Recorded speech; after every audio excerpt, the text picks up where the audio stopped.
may prompter na naman. Hayaan mo. Mag-jonders na.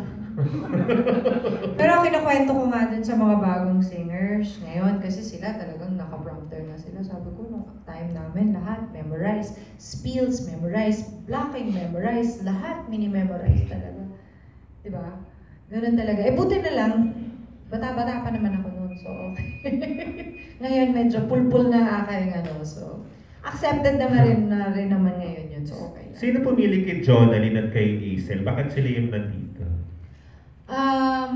Kami ni Kakay. Kasi si Hazel, well, obviously, because, she's been doing theater shows.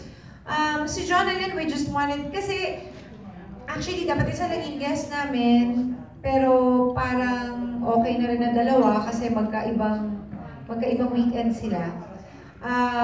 Si Jonalyn kasi galing na galing kami so. And feeling namin bagay naman sa kanya yung number na kakantahin niya. So, kaya,